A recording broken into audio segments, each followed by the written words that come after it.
어려서부터 성경을 알았나니 성경은 능히 너로 하여금 그리스도 예수 안에 있는 믿음으로 말미암아 구원에 이르는 지혜가 있게 하느니라. 아멘. 성경에 대한 우리가 성경을 공부하고 또 성경을 배우면서 늘 변하지 않는 질문이 있죠. 우리는 성경을 어떻게 이해해야 할까요? 우리는 주로 성경에서 어떤 교훈이나 어떤 삶의 지침 혹은 이 삶의 원리들을 추출합니다.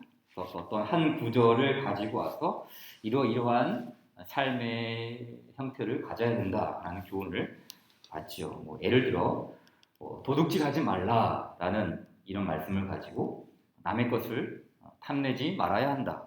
혹은 남들에게 더 좋은 선한 일을 많이 해야 된다라는 가르침을 제시할 수 있습니다. 성경은 분명 구원받은 성도들의 그러한 삶을 가르치고 있기 때문이죠.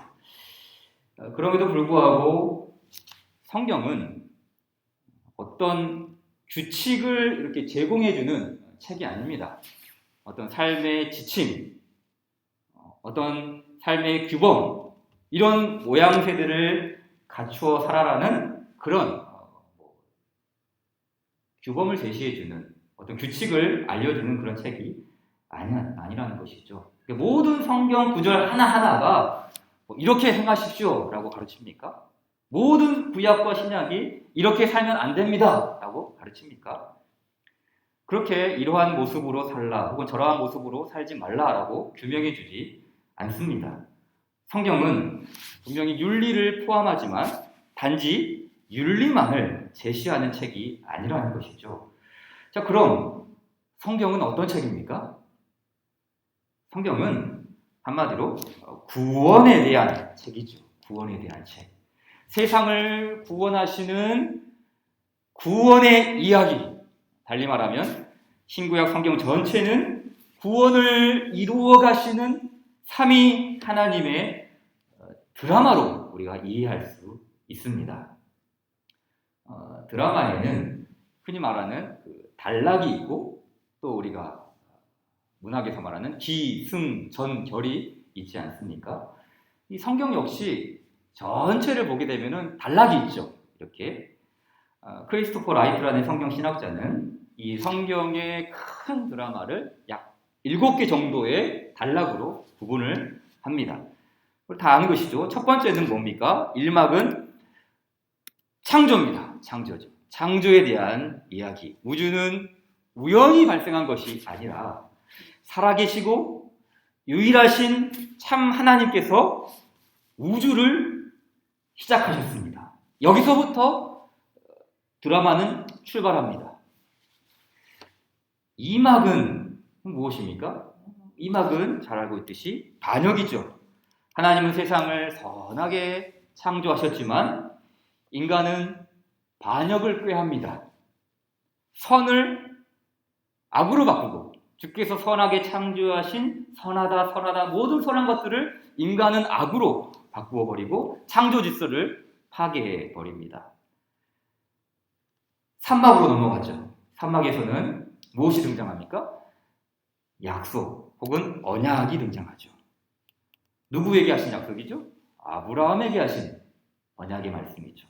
아브라함을 통해 큰 민족을 이루고 그들을 통해 모든 민족에게 복을 주시겠다는 그 내용으로서의 약속입니다.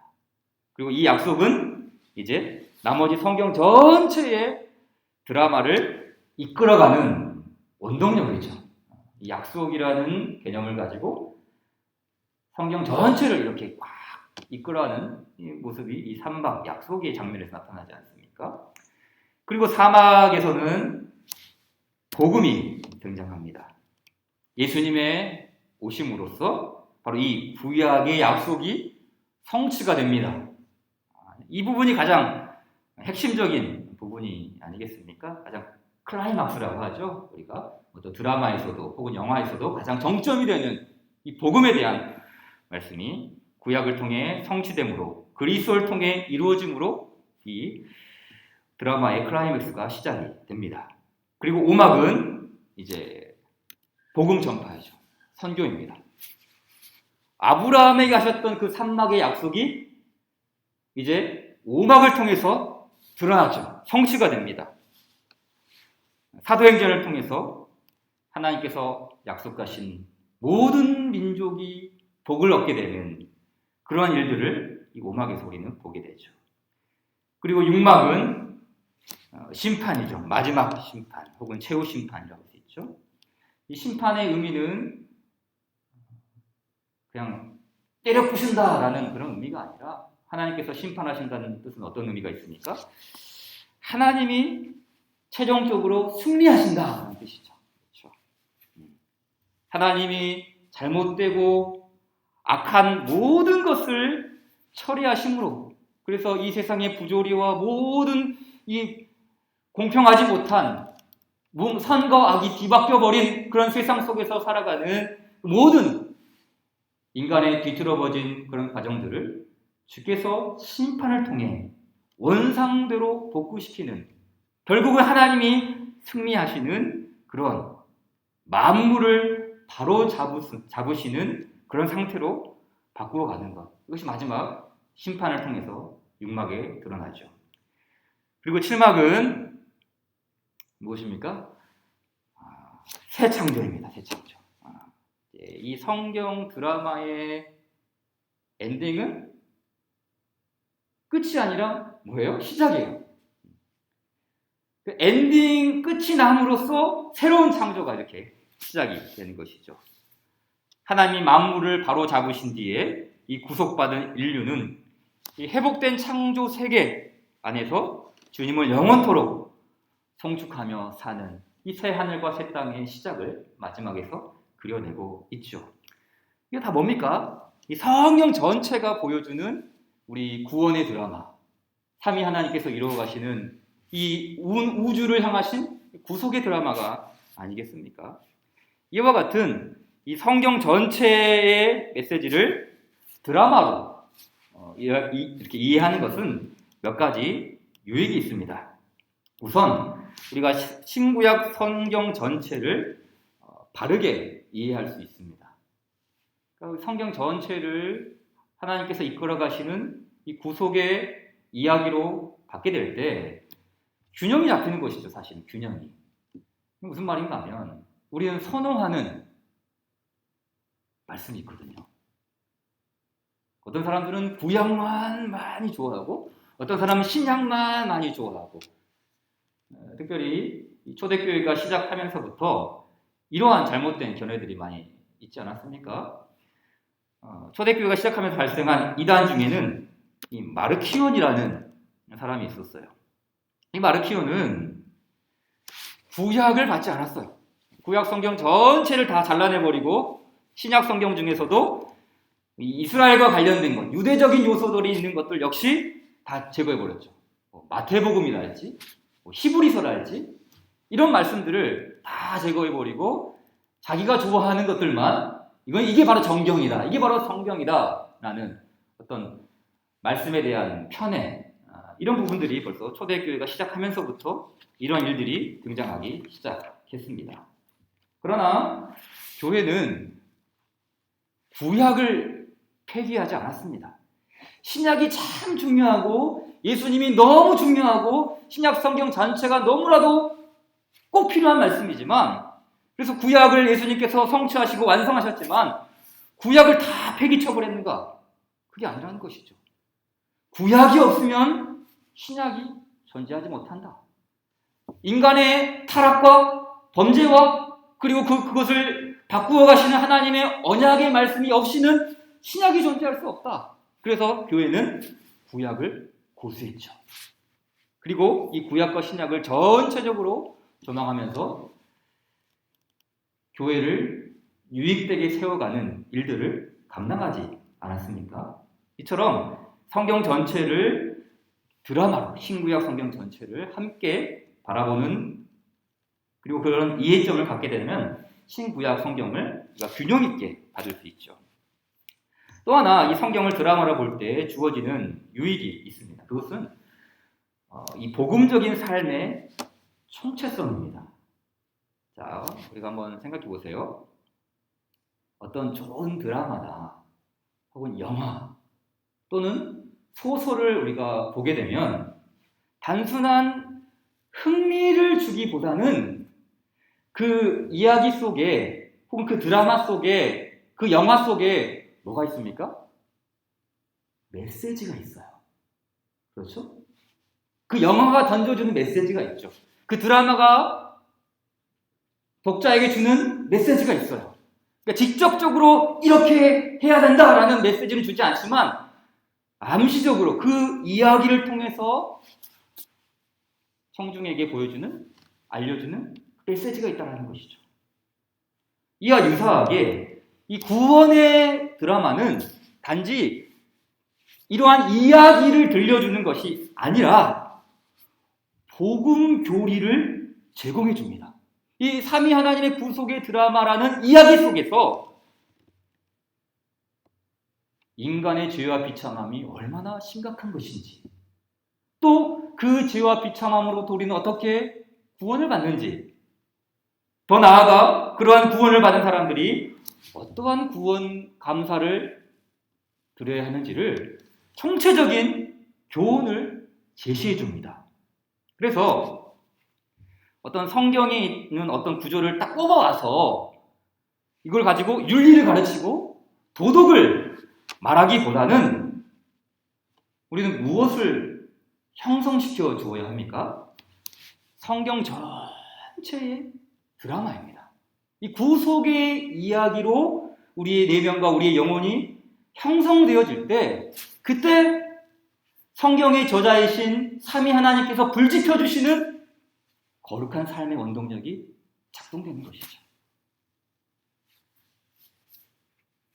그러니까 어떤 전통에서는 어떤 잠언의 어떤 한 구절, 혹은 어떤 신약 성경의 어떤 한 구절을 딱 뽑아내서 이러한 삶을 이렇게 우리가 규범적으로 제시해 주는 것만이 아니라 성경 전체의 이 구원의 이야기를 통해서 우리 그리스도인의 온전한 복음적인 삶의 모습이 무엇인지를 성령께서 짚어주시는 그 거룩한 상상력으로 우리 성도들이 아름답게 세워진다는 것이죠. 특별히 이런 성경 이해 그리고 성경으로 형성되는 과정들은 우리 자녀들이 참 중요하죠. 이 하나님의 구원의 이야기를 끊임없이 들음으로, 이 구속의 이야기를 끊임없이 들음으로 복음의 드라마가 형성되어야 합니다. 비단 어린아이뿐이겠습니까? 어른들 역시 그 단편적인 지식이라고, 단편적인 것, 이 몇 가지만 아는 것, 이 단편적인 지식만 가지고 있으면 신앙생활을 어떻게 이해합니까?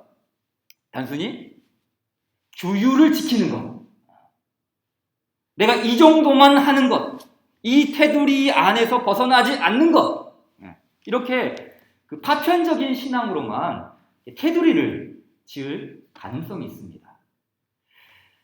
그렇기 때문에 우리가 방금 전에 불렀던 그 찬송 중에 어떤 가사가 있었습니까?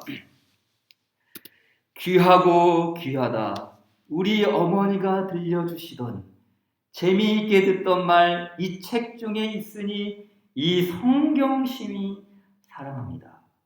이 찬송시를 작사한 성도에 의하면 자기가 성경을 좋아하고 성경을 사랑하고 있다고 고백합니다. 다른 의미로 성경을 사랑한다는 것은 이 성경의 저자이신 삼위 하나님을 경외한다는 뜻이기도 하죠. 그럼 무엇 때문에 이 찬송 고백자는 성경을 사랑하고 그 성경의 저자이신 하나님을 경외합니까? 다른 게 아니죠. 어머니의 무릎 위에 앉아서 재미있게 듣던 말 그때 일을 지금도 내가 잊지 않고 기억합니다. 그러니까 이 어머니는 어떤 성경 구조를 뽑아와서 윤리와 도덕을 가르쳐주는 것이 아니라 그저 다니엘 이야기를 해주고 다윗 왕을 소개시켜주고 예수님의 이야기를 들려주었죠. 쉽게 말해 구원의 드라마죠. 하나님의 그 구속의 드라마를 들려주었어요. 이와 같은 구원의 이야기로 형성되어질 때 어떤 반응이 일어났습니까? 찬송 가사에 보게 되면은 그때 일은 지나고 나의 눈에 환하고 어머니의 말씀 기억하면서 나도 시시때때로 성경 말씀 읽으며 주 뜻 따라 살려 합니다. 이 성경 말씀이 그 성도의 전 인격을 세워준 것이죠. 그러니까 그 구속의 드라마가 이 엄마는 그저 아이들이 잘 들을 수 있도록 이야기를 들려주고 어떤 윤리나 도덕을 가르치는 것도 이 하나님께서 이끌어 가시는 그 구원의 이야기를 들려주었을 때 그 어린 영혼의 마음속 내면 속에 그 구원의 드라마, 구원의 이야기, 하나님의 구속 역사가 내면 안에 아름답게 형성되어진 거 아니겠습니까? 그러니까 우리가 하나님의 말씀을 이해하고 분석하고 해석하는 일을 중요하죠. 이게 필요 없다는 게 아닙니다. 그러나 우리의 1차적인 관심은 무엇입니까? 바로 주님의 말씀으로 우리의 전 존재가 형성되어야 해요. 그러니까 우리는 자꾸 이 말씀이 지금 뭘 의미하지? 막 해석부터 들어가. 해석. 뭐 주석가가 어떻게 말했는지, 뭐 어떤 이야기를 하고 있는지 해석을 중요시해. 해석. 그래서 막 성경을 쪼개죠. 성경 분석하고. 그러니까 성경이 뭐예요? 내가 이 성경을 파악해야 하는 거예요.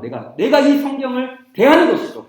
성경이 나를 대하는 것이 아니라 내가 성경을 위에 서서 그 성경을 분석하려는 어떻게 보면 우리의 이 해석이 가져온 너무나 순서가 뒤바뀌어 버린 이 상황들이 있다는 것이죠.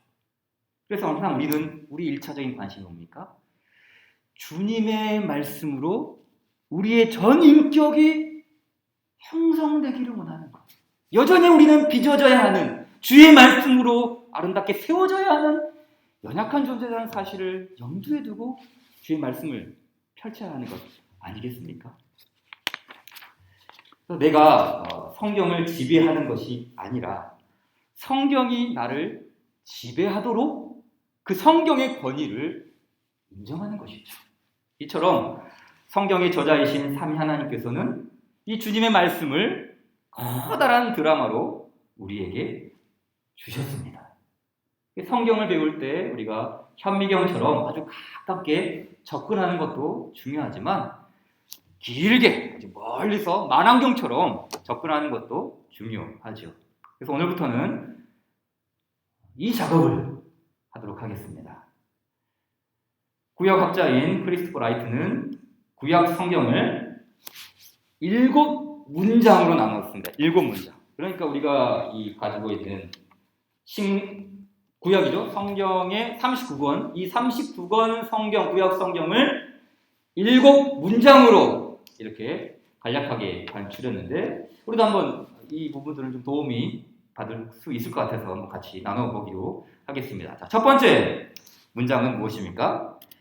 태초에 하나님이 천지를 창조하시니라. 자, 이 첫 문장은 항상 피할 데가 없죠. 항상 처음은 창세기 1장 1절 창조에 대한 말씀입니다. 아주 첫 번째 드라마를 시작하기에 적합한 말씀이죠. 그래서 우주의 시작, 인류의 시작, 또 타락의 시작, 그러나 회복의 시작까지 이 시작에 대한 말씀들, 모든 첫 시작을 아우르는 첫 문장이 하나님이 하시니라. 이 시작에 대한 부분들이 창세기 1장 1절의 한 문장을 통해서 우리는 시작에 대한 메시지를 이해할 수 있습니다. 두 번째는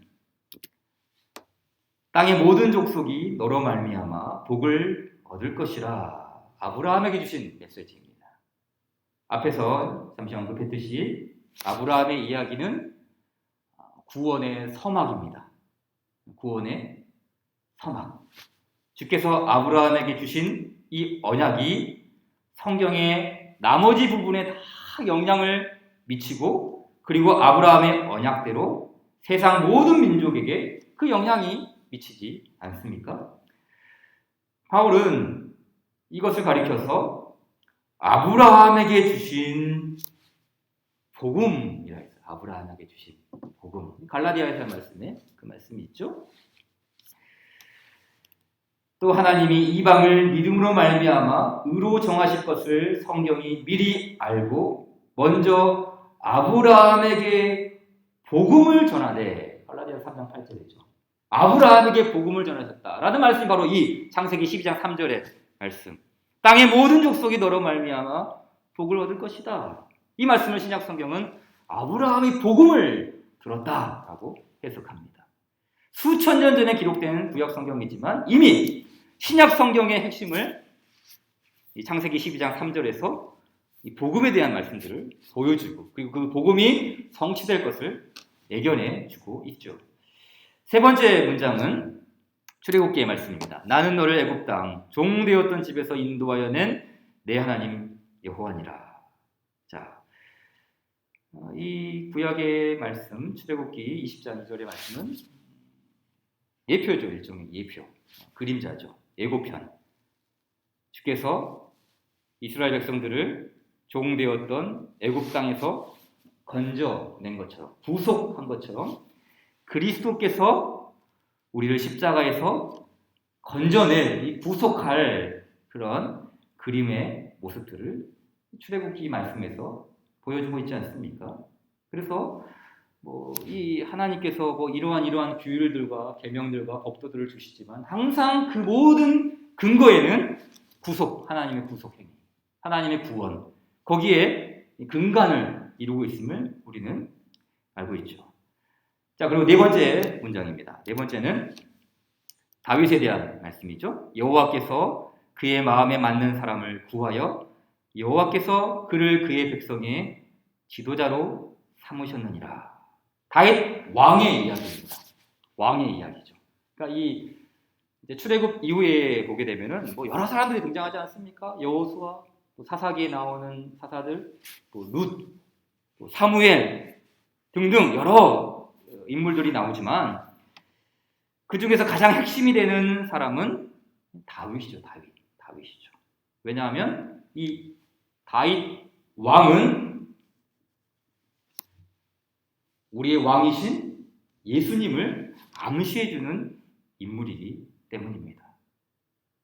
그래서 출애굽 이후에 많은 역사적인 시간들이 있지만 우리는 다윗을 중심으로 이 구원 드라마를 이끌어갈 수 있죠. 다섯 번째 문장입니다.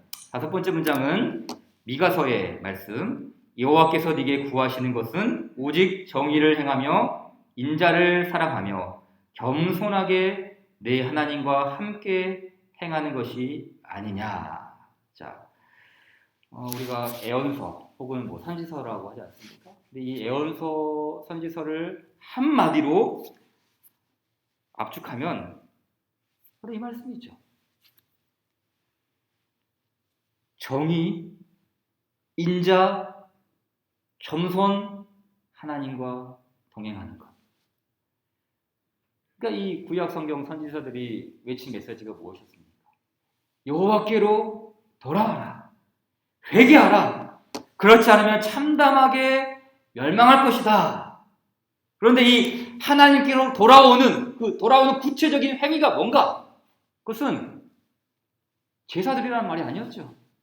예배 열심히 하라는 말이 아니었어요. 이 구약의 성도들에게 주신 선지자들의 메시지는 다른 게 아니죠. 정의. 공의를 물같이 정의를 하수같이 흘러내리는 것. 인자를 사랑하는 것. 그리고 하나님을 경외함으로 그와 함께 동행하는 것. 이런 말씀들이 바로 이 선지서의 총체적인 말씀을 대변하고 있는 말씀이죠. 그리고 여섯 번째는 좋은 소식을 전하며 산을 넘는 발이 어찌 그리 아름다운가. 이 말씀은 이사야서의 말씀이죠.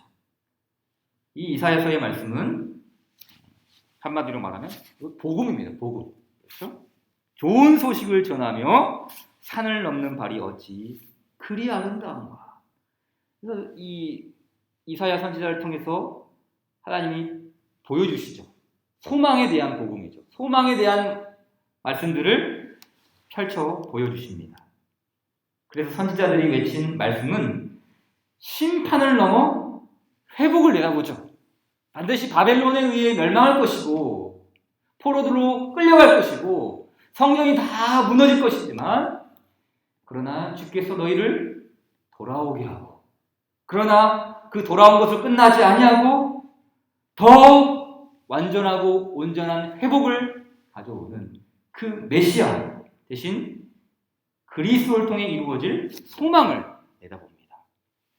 그래서 좋은 소식을 전하며 산을 넘는 발이 어찌 그리 아름다운가 라는 이 말씀을 사도 바울은 로마서 10장에서 인용하죠. 그리고 그 복음이 이루어짐을 이야기하지 않습니까? 그래서 멸망한 유대 민족에게만 소망의 복음을 주는 것이 아니라 땅의 모든 끝이, 땅의 모든 열방이 이 복음의 소망 가운데 들어오게 될 것을 이사야 선지자를 통해서도 알려주죠. 단순히 이스라엘 한 민족에게만 국한되는 것이 아니라 하나님께서 계획하시고 예비하시고 마련해 두신 그 복음의 전체적인 그림들을 선지자를 통해서 드러내 보이고 있는 것 아니겠습니까?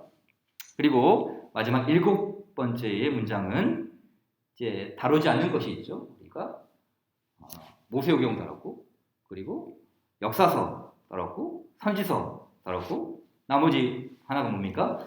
지혜서죠. 지혜서. 그래서 이 지혜서의 대표적인 말씀은 여호와는 나의 목자시니. 우리 많은 사람들이 애호하는 20편, 23편의 말씀 아닙니까?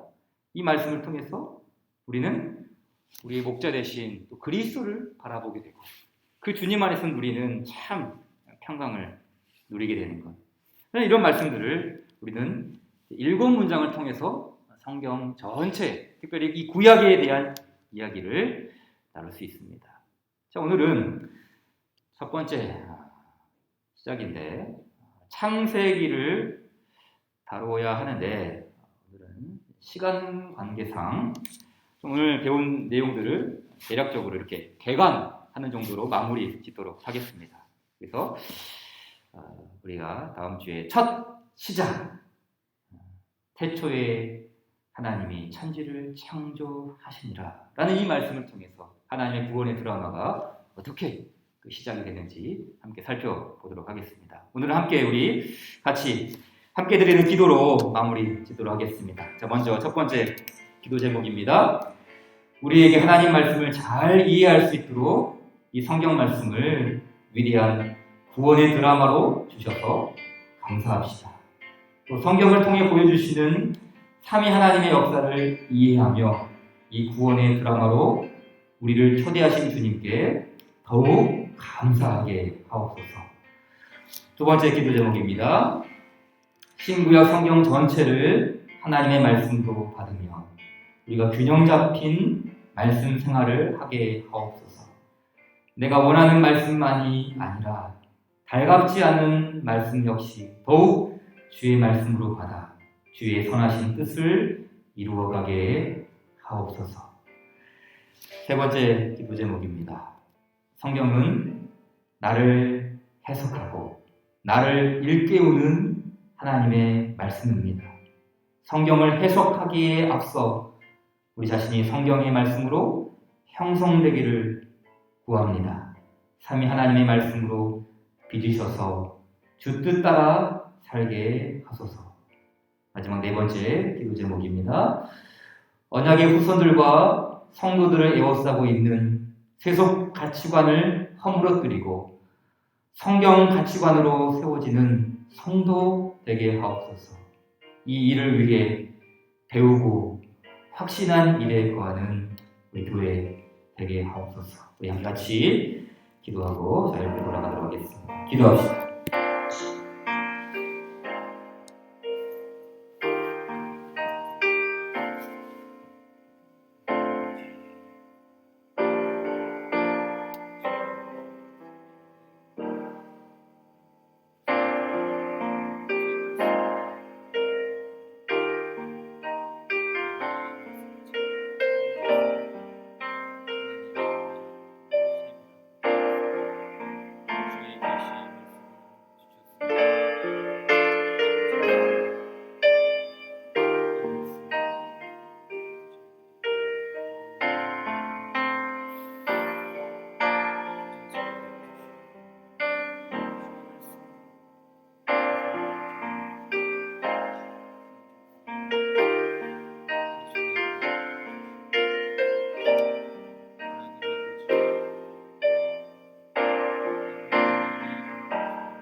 위주의